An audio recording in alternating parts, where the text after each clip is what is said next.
word of the day is that consistency breeds greatness. Right, so let's deal with exponential equations. It's basically solve for x. Right, so our key thing that we need to know is that we need to make the bases the same. That is our goal, okay? So same bases. Once we get the same bases, then we cancel out the bases on either side, and the exponents will be equal to each other. Right, so let's try the first one. But here we don't have the same basis, but I can convert 1 to 3 to the power of 0. And so now we'll have 3 to the power of x equals to 3 to the power of 0. We cancel out the bases, and therefore our exponents will be equal to each other. And therefore x is equal to 0. Okay, let's try the next one. 4 to the power of x equal to 16. Our goal is the same basis on either side. So I can write 16 as 4 to the power of 2. Here we go. Right? Or I can write it as 2 to the power of 4. But which one do I want here?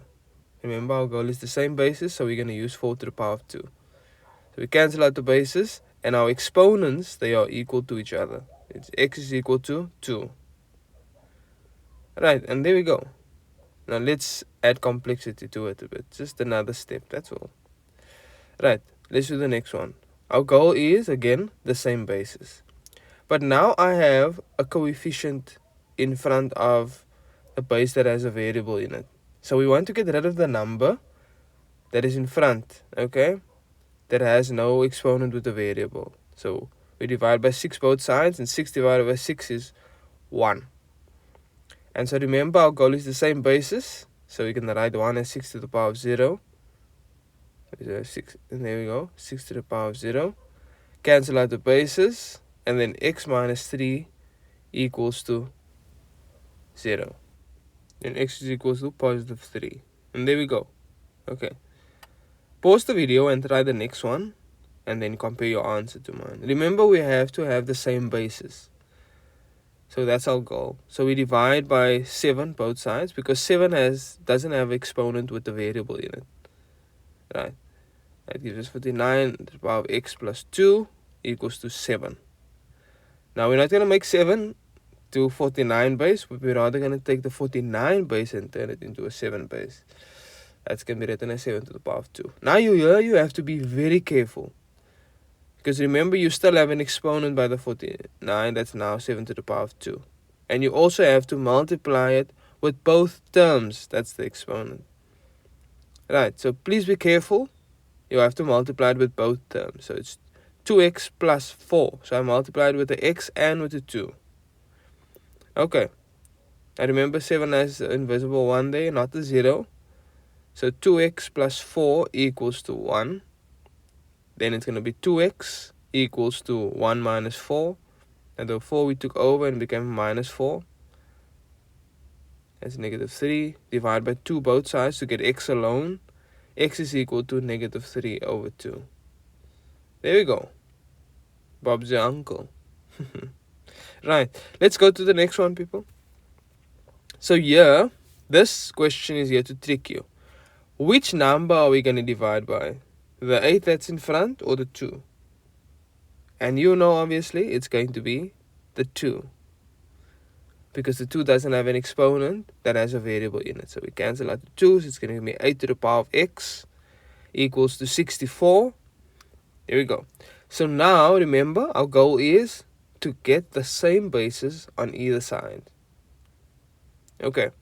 So now we can make 8 to the power of x equals to 8 to the power of 2, because 8 times 8 is 64. And now x is therefore equal to 2. That was nice. Right. Let's go to the next one. Now the next one, you can do it. Post your answer in the comments, and then Right, so here we get this one. Now please take note that we have 2 terms on the left, and the 9 to the power of x is not multiplied. It's added. Okay. So now I can write 9 to the power of x differently. And what do you think I can write it as? Here we go. It can be written as 3 to the power of 2 to the power of x. And then I can simplify it. It's going to be 3 to the power of 2x. I can write it in the current equation that we do have.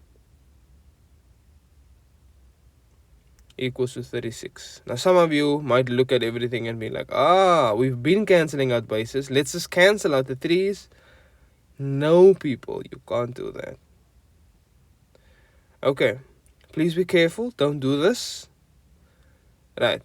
So we can take out the common factor. Yes. So now I can see that I have a common factor on the left, right? Because I have two terms and I have common factors, I can actually work with a common factor on the left. And what do you think is the common factor? And I know that you said 3 to the power of 2x. And it's right. Right. So that's 1 plus 3. Now how did I get that? Okay, let me show you. Take 3 to the power of 2x divided by 3 to the power of 2x. That gives you the 1 that is in front. Then you take 3 to the power of 2x plus 1 over 3 to the power of 2x. Now we cancel these two out and gives 3 to the power of 1 that's left. Okay, but let me just maybe clarify it for you. So if I have 3 to the power of 2x, right, plus 1 over, so we simplify it by dividing, we subtract exponents. That gives me 3 to the power of 1. That's how I got it. Okay.